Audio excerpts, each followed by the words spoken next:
usah ikut-ikutan demo itu nak, nanti kau disangka makar.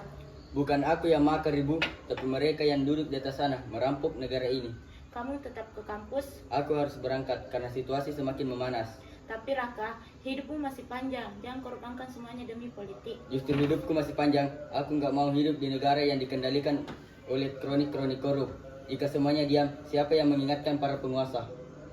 Negara ini milik rakyat, bukan milik sekelompok orang-orang elit yang bersembunyi di balik kata goyang-goyang kekuasaan itu. 32 tahun Soeharto menjabat, tapi masih demokrasi. Jika kita diam, kita jadi hidup bersama. Pemerintah tak peduli kita lapar. Lihat keluarga pejabat yang berfoya-foya, sedangkan kita dan rakyat mengantri beras. Tunggu, kita harus berhati-hati karena mereka nggak segan-segan menggunakan tentara untuk membungkam rakyat. Kalian mudah marah, tapi itu wajar. Tapi kalian harus ingat, reformasi bukan hanya tentang ganti presiden, tapi tentang perubahan sistem. Kalian punya idealisme, tapi idealisme tanpa struktural hanyalah kayu bakar tanpa kekuasaan.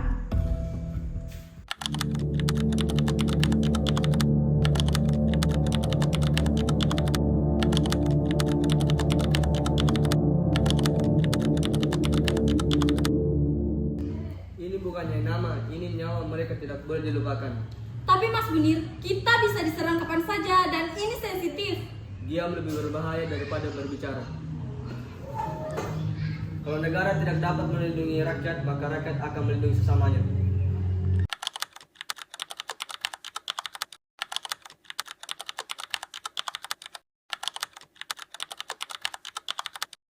Dewan sudah mendesak.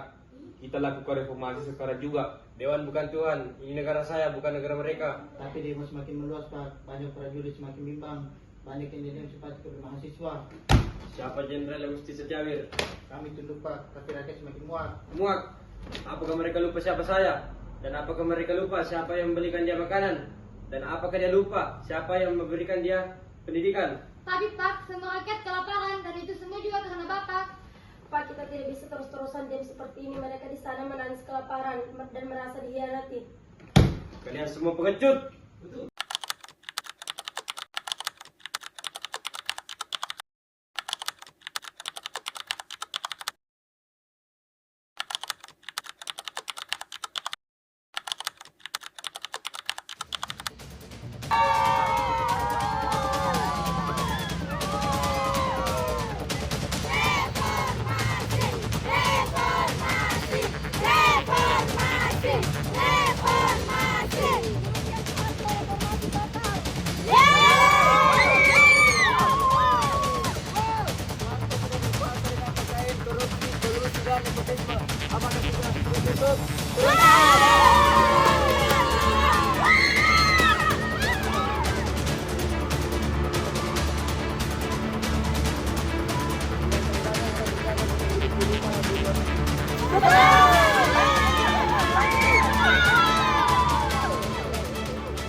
Ayo nak, semangat. Jangan takut. Suara kalian, suara kami juga. Apa sih yang ditelan-telan di jalan itu ke rumah presiden ke kampus? Kami dihukumakan bukan untuk kosong politik. Tapi Bu, kalau tidak ada yang bersuara, harga pangan akan naik. Tapi kalau Jakarta rusuh, siapa yang akan membelikan? Tidak semua mahasiswa tahu lapar di perut kami. Harga bensin naik terus. Mana orang-orang gak mau naik ojek karena kemahalan. Saya nggak ngerti politik, tapi saya tahu kelaparan itu sakit. Melihat anak-anak itu berjuang agar cucu saya bisa makan dengan layak. Demo kemarin kok nggak ada perubahan sama sekali ya? Iya, demo kemarin nggak ada perubahan. Kita harus lakukan demo kembali. Setuju. Tapi tunggu, kita harus berhati-hati karena mereka pasti bakal siapin prajurit dan yang sedang menyerang kita. Itu urusan belakangan. Kita tetap harus melakukan demo selanjutnya. Iya betul, itu urusan belakangan. Yang jelasnya di sini kita harus demo kembali agar ada perubahan. Nah betul, kita harus bertindak secepatnya. Baik, kalau begitu kalian kembali dulu dan besok kita menunjukkan demo.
Ini bukan hanya peperangan, tapi ini adalah perubahan peperangan dengan harapan dan kekuatan.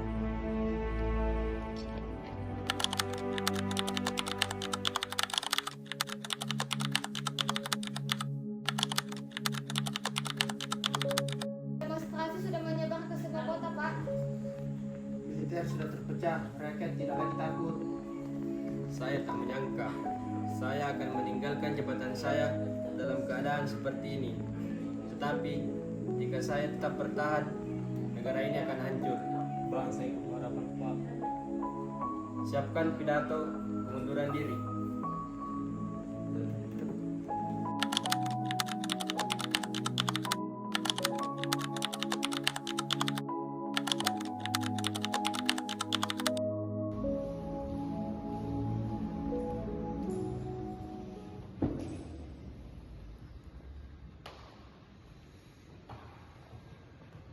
Assalamualaikum warahmatullahi wabarakatuh.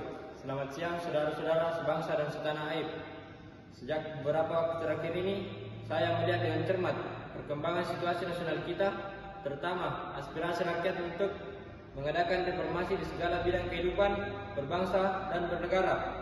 Atas dasar pemahaman saya yang mendalam bahwa reformasi tersebut perlu dilakukan secara damai, tertib, dan adil, saya telah menyatakan rancangan pembentukan komite reformasi dan mengubah susunan kabinet pembangunan ke-7. Saya, Soeharto, memutuskan untuk menyatakan berhenti dari jabatan saya sebagai Presiden Republik Indonesia yang kedua. Terhitung sejak saya membacakan pernyataan ini pada hari ini, Kamis 21 Mei 1998. Pernyataan saya berhenti dari jabatan saya sebagai Presiden kedua Republik Indonesia saya sampaikan dihadapi saudara-saudara sekalian kepada pimpinan Dewan Perwakilan Rakyat Republik Indonesia sesuai dengan pasal 8 Undang-Undang Dasar 1945. Maka yang akan menggantikan saya yaitu Wakil Presiden Republik Indonesia Profesor Haji Baharudin Yusuf Habibie akan melanjutkan sewaktu jabatan saya mendasari dari 1998 sampai dengan 2003. Demikianlah pernyataan yang dapat saya sampaikan mulai hari ini, detik ini. Setelah pernyataan ini dibaca, saya Presiden kedua Republik Indonesia Soeharto mengundurkan diri dari jabatan saya Kamis 21 Mei 1998. Terima kasih atas dukungannya, saudara-saudara dan masyarakat sekalian, karena telah mendukung saya sebagai Presiden selama 32 tahun. Saya ucapkan terima kasih dan undur diri. Wassalamualaikum warahmatullahi wabarakatuh.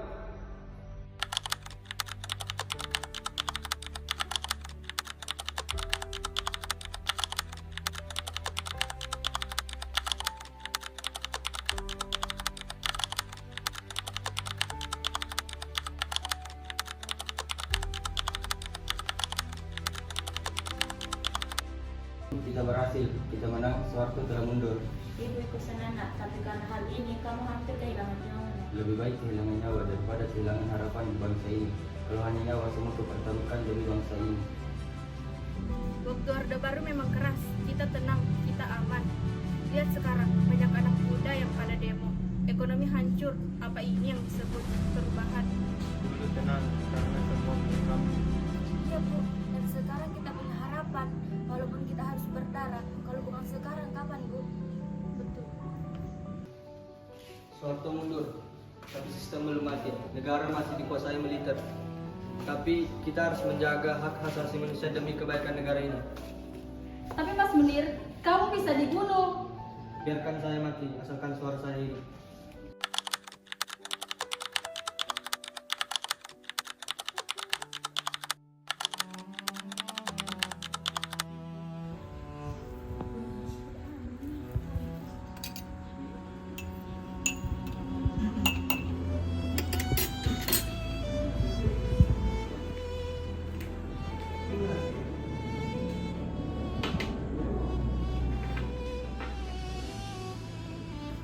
Mas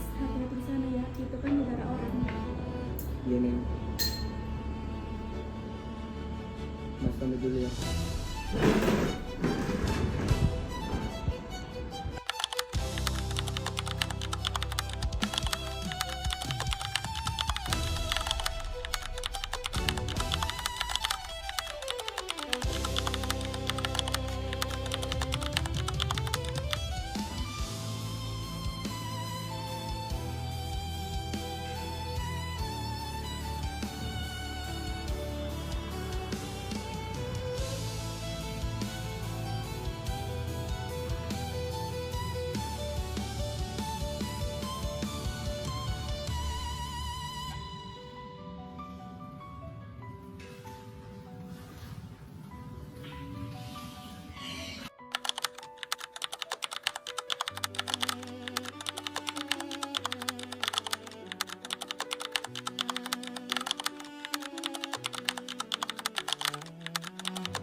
Munir dibungkam, tapi suaranya tidak pernah mati.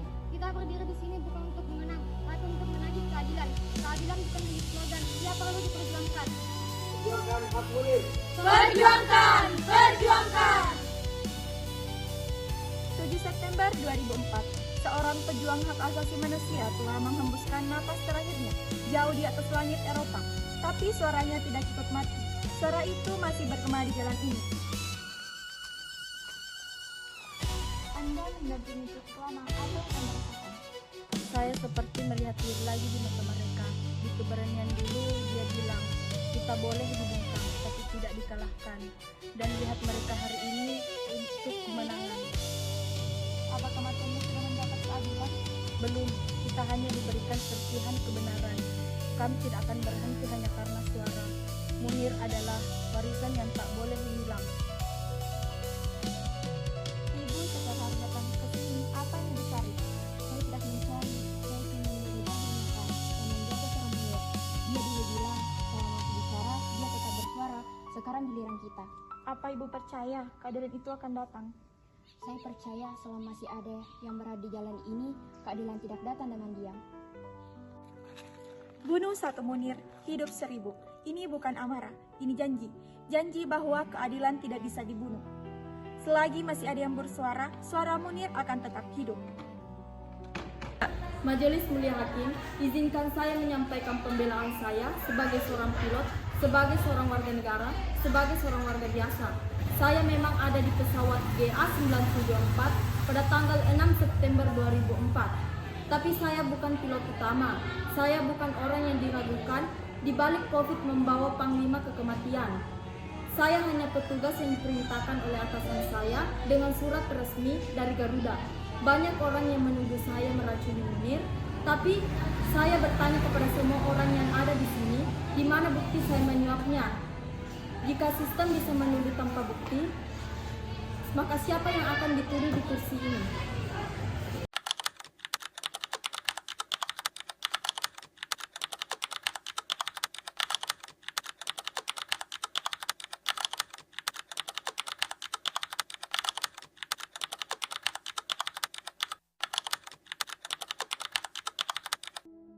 Apa kita bisa mempercayai sistem ini? Apa kita sudah benar-benar bebas dari ketidakadilan ini? Reformasi boleh tumbang, tapi kita tetap harus tegakkan keadilan. Reformasi tidak mengubah jiwa pemerintah. Sekarang kita punya suara. Kita harus tahu bagaimana menggunakannya dengan baik. Munir dibungkam, tapi gagasannya tidak. Suaranya abadi, dan sekarang ini tugas kita untuk melanjutkan perjuangan ini.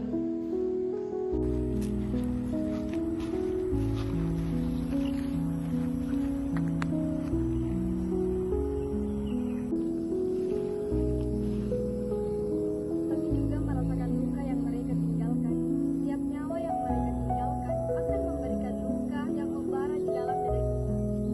Mereka terdiam, tapi tidak dengan perjuangan mereka. Kita harus melanjutkan perjuangan mereka. Bayangkan perjuangan mereka.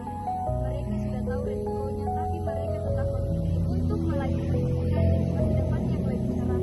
Apakah kita pantas berhenti sekarang?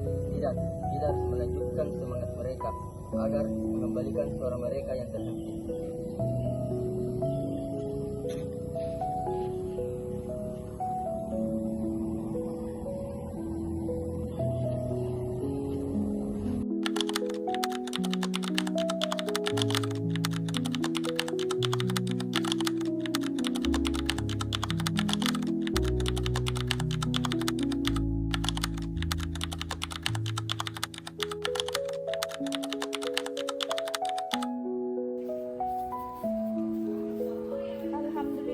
harga barang mulai terjangkau lagi. Anak-anak itu memang berani.